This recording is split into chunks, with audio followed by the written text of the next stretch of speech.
I did a 100-day experiment where I alternated between running and walking every 20 days. And these are my results. You can see that I lost about 7.5% body fat over the 100 days. This is according to DEXA scans and also the videos.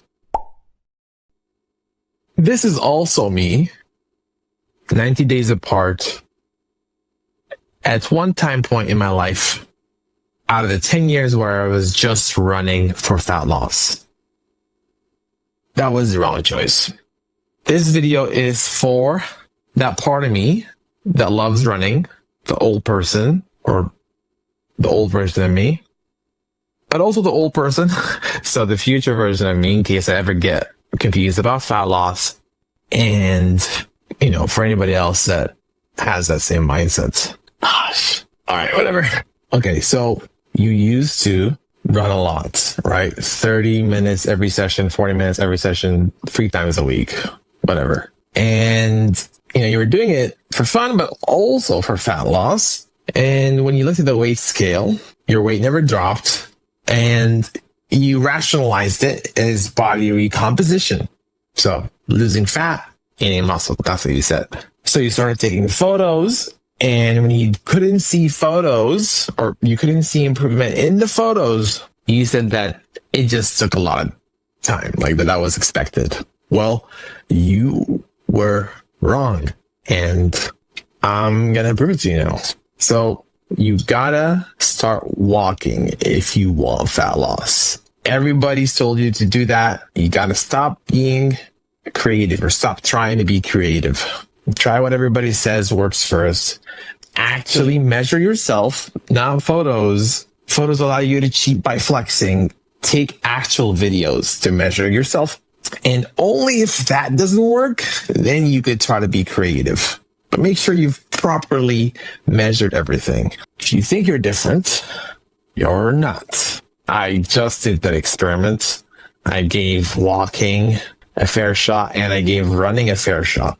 I ran for 40 days during the experiment, harder than you've ever run. You can see from the videos and DEXA scans, which I paid for, you're welcome, that the actual fat loss was the same from running to walking. It actually tracks closely to the caloric deficit. It's all about a small, consistent caloric deficit. But walking is better, and I'm gonna tell you why. Number one is that running makes you retain water.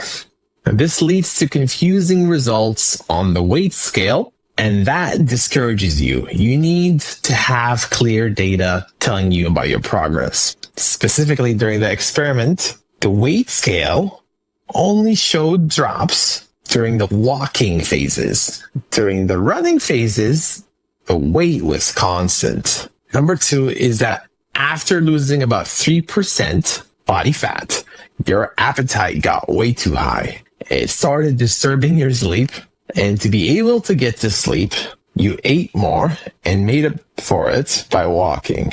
And you were able to work while walking, like you're able to think, which is valuable at work. And you didn't have to shower afterwards at night. Oh, by the way, you shower every day now, but in the morning.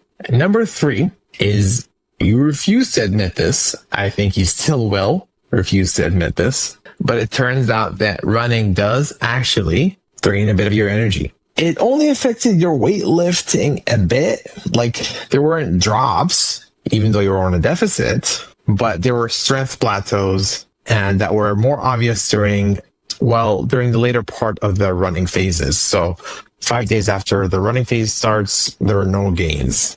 During the initial part, it was interesting, but that doesn't matter because it's only 5 days. So these 3 reasons should be good enough for you.